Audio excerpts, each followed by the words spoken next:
Hello everyone, welcome to aspirant exam study. मैं विजय ठाकुर अपने channel पर आप सभी का स्वागत करता हूं। काफ़ी दिन बाद आप पे एग्ज़ाम पे चर्चा हो रही है। मेरे भी एग्ज़ाम थे और थोड़ा बाहर भी चला गया था, इसलिए अपडेट नहीं दे पा रहा था मैं। अब आपको डेली अपडेट मिलेगा। इतने दिन में जो भी हुआ है वैकेंसी से रिलेटेड, सरकार जो बनी है, क्या फ़ैसला योगी जी का है और क्या हकीकत में होगा, उन सब बातों पर चर्चा होगी। जितने भी एग्ज़ाम हैं आने वाले हैं या जो पेंडिंग हैं, इनके रिजल्ट सब उन पे भी चर्चा होगी।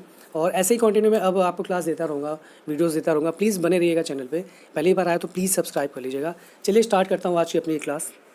वीडियो की स्टार्टिंग सबसे पहले हम आज के योगी जी के ट्वीट से करेंगे, जो कि सॉरी आज नहीं कल था। चलिए मैं आपको एक बार दिखा देता हूँ।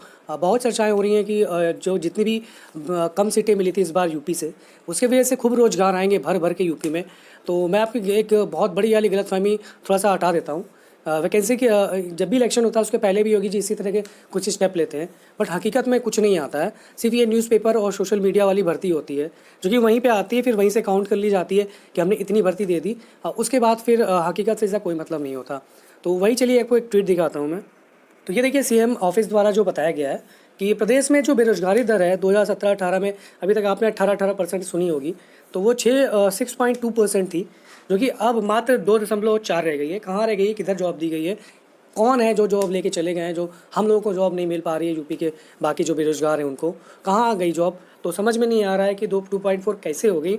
और उसके बाद बाकी आप ये देखिए, जो 5 वर्ष में थी, जो महिला बाल श्रम में जो सुधार हुआ है उसमें कुछ आंकड़े दिए गए हैं। तो फिलहाल ये वही चीज़ है जो हर भर्ती इलेक्शन से पहले जो योगी जी फरमान देते हैं कि सभी विभाग में पता लगाई जाए कितनी भर्तियाँ रिक्त हैं, और उसके बाद उनको समाप्त कर दिया जाता है, ना कि दिया जाता है भर्ती।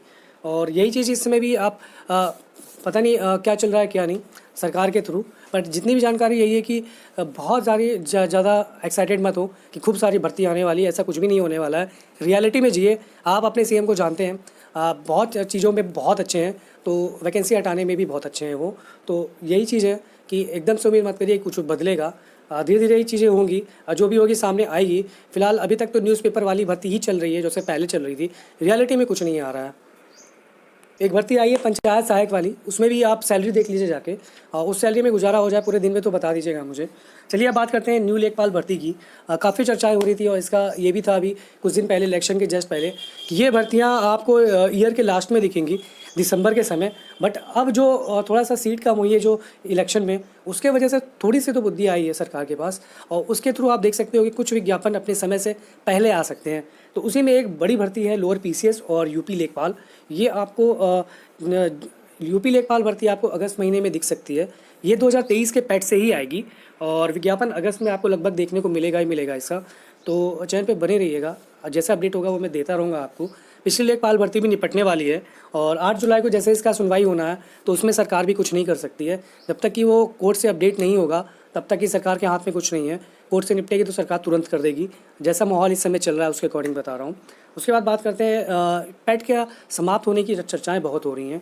आयोग के द्वारा जो आयोग में जो चल रहा है, जैसे कि इस पर चर्चा हो रही है कि क्या पैट बंद कर देना चाहिए या फिर चलते रहना चाहिए। तो दोनों के अपने तर्क हैं। मैं दोनों चीज़ें ही कहूँगा आपसे। देखिए, पैट बंद नहीं होना चाहिए, इनकी चीज़ें टाइम से चलनी चाहिए। अगर कोई चीज़ वैकेंसी आई है पैट के थ्रू, तो वो उसी टाइम में ख़त्म हो जानी चाहिए, तभी पैट एक वैलिड सही चीज़ है। पैट है वो संख्या कम करता है लोगों की। बेसिकली जो जहाँ आप किसी भर्ती में 5 लाख 2 लाख लोग देखोगे, तो वहीं वो कम से कम उस भर्ती में 40,000 कर देता है। तो ये भीड़ कम करता है पैट एक तरह से। और जो जनरली इस एग्ज़ाम में बैठेंगे, जिनको देना है एग्ज़ाम, वही बैठते हैं। और इसका सबसे बड़ा घाटा यही है कि इससे थ्रू कोई भी भर्ती आई जो है वो टाइम पे कंप्लीट नहीं होती, और ये डिले करा देता है। बस यही इसका एक नुकसान है। और जिस अकॉर्डिंग पैट अब जो पहले क्या था, 2021 की बात करें, 22 की बात करें, उसमें पैट के थ्रू जो टॉप नंबर आते थे जिनके 1%, उन्हीं को ही सम्मिलित किया जाता था। लेकिन अब थोड़ा सा चेंज हुआ है। आप भी देख रहे होगे, अब 45 गुना 50 गुना लगभग बुला लेते हैं किसी एग्ज़ाम में बैठने के लिए, जबकि पहले तो 15 ही गुना बुलाते थे। तो ये थोड़ा सा है। तो पैट आए लेकिन टाइम से चले। ये अगर मान लीजिए 3 महीने भर्ती का कुछ टाइम निकला है, तो उसी 3 महीने में एग्ज़ाम वगैरह करवा के रिज़ल्ट देने की कोशिश की जाए तो काफ़ी अच्छा है पैट। और जैसा रहेगा अपडेट मैं आपको बताता रहूँगा। लोअर पीसीएस की भर्ती आपको जल्दी ही देखने को मिलेगी। ये भी आज़ादी के बाद ही आपको देखने को मिलेगी लगभग। और इसका सबसे बड़ा इस बार जो अपडेट निकल के आई है वो ये है कि शायद मे भी ये पैट से ना आए, ये कॉमनली रूप में एक नॉर्मल भर्ती निकाली जाएगी जिसमें सब लोग बैठ सकेंगे। 1000 पद के लगभग इसमें होगा आपके पास, और एक बड़ी भर्ती मानी जाएगी ये। कि 1000 पोस्ट की कोई छोटी मोटी भर्ती नहीं होती, खासकर यूपी ट्रिपल एससी से जो पोस्ट निकलती है मैं उसकी बात कर रहा हूँ। बाकी भर्तियाँ तो कम है ही है, ये 1000 पोस्ट देखें तो वैसे कुछ नहीं है, लेकिन यूपी में यूपी ट्रिपल एससी से ये बहुत भर्ती ज़्यादा पद है। तो तैयारी करते रहिए इसके। सिलेबस और बुक्स मैंने अपने प्रीवियस वीडियो में प्लेलिस्ट में चेक कर लीजिएगा, मैंने पहले बता रखा है, आगे भी मैं अपडेट करता रहूँगा इसके बारे में।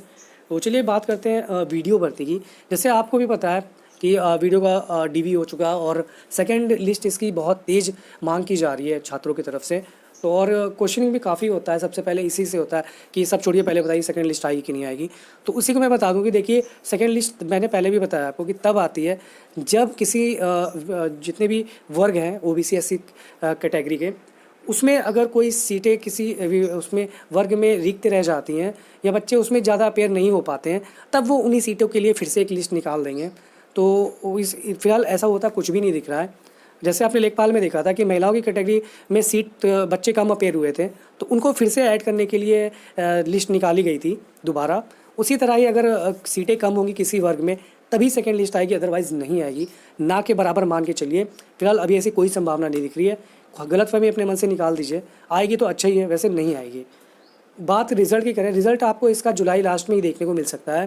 15 जुलाई के बाद ही इसकी संभावनाएं व्यक्त करें, या लास्ट में ही सही रहेगा आपके लिए। जो भी अपडेट आया है तो यही है, अगस्त के स्टार्टिंग और जुलाई लास्ट, ये आपको इसका रिज़ल्ट देखने को मिल सकता है। वीपीओ का जो एग्ज़ाम है वो अभी आपको फ़िलहाल जुलाई में होता नहीं दिख रहा है, ये भी एग्ज़ाम आपका अगस्त में देखने को मिलेगा। जूनियर असिस्टेंट 55-12 की भर्ती हो सकता है, जो अपडेट निकल के आ रही है। वैसे भर्ती ये बात की है, लेकिन जो सुनने में आया है वो कि शायद ये वीपीओ के पहले इसका एग्ज़ाम करवा सकते हैं वो। तो जुलाई इस लास्ट से अगस्त के स्टार्टिंग में आपको इन दोनों की डेट्स दिख जाएंगी। तो तैयारी करते रहिए अपनी। पिछला पेपर आपने जूनियर असिस्टेंट का देखा ही है, कितना अच्छा पेपर आया था और तगड़ा पेपर की लोगों के 50 नंबर भी नहीं बन पा रहे थे 100 में से। तो आप उसी अकॉर्डिंग अपने तैयार करिए। यूपी ट्रिपल एससी है, उट प्रधान क्वेश्चन ये बनाते ही हैं। उसके बाद चलिए बात करते हैं एएसओ रिजल्ट। एएसओ का रिजल्ट कल जारी हो गया है। उसी के साथ एक न्यूज़ और कल और भी आई थी कि जेई में, जो कि यूपी में जेई की पोस्ट निकलती है, तो उसमें बीटेक को भी अलाउ कर दिया गया, जो कि पहले अलाउ नहीं थे। कोर्ट द्वारा ये आदेश दिया गया कि शामिल कर दिया जाए इन्हें। तो चलिए मैं आपको दिखाता हूँ एएसओ का कट ऑफ कितना गया है, और लगभग जितने सबने जैसा बताया था उससे थोड़ा सा डिफरेंट ही गया है इसका कट ऑफ। चलिए देखते हैं।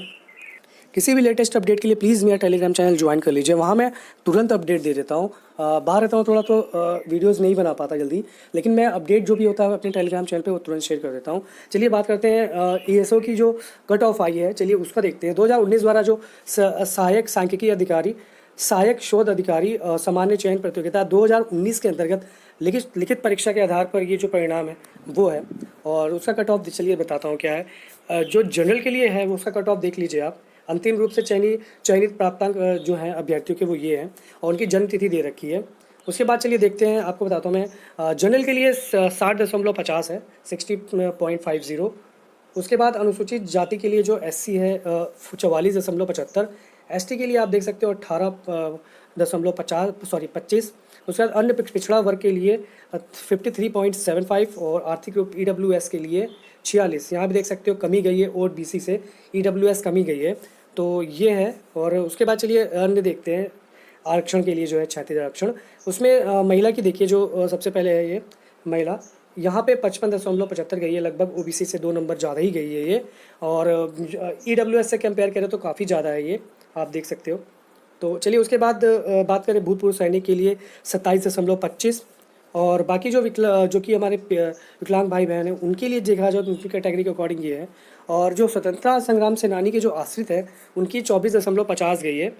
बाकी ये है आपका। उसके बाद जो दूसरा पद है उसके लिए देख लीजिए क्या है, तो पद विज्ञप्ति नहीं, ये सब लिखा हुआ है। सिर्फ जनरल कैटेगरी के लिए उसमें पोस्ट था, और उनकी 88 गई है, जैसा आप देख सकते हो। ये बात जेई की करते हैं। देख लीजिए जो हाई कोर्ट इलाहाबाद उसके द्वारा जो डिसीजन दिया गया है कि जो कि बीटेक को शामिल किया जाए। जो जेई वैकेंसी निकली है काफ़ी बड़ी है, फिर से उसका डेट भी आगे बढ़ा दी गई है। जो भी सिविल से हों बीटेक वो इसमें फॉर्म भर सकते हैं, जाइए और भर दीजिए। बहुत अच्छा मौका दिया गया है जेई की भर्ती में बैठने के लिए।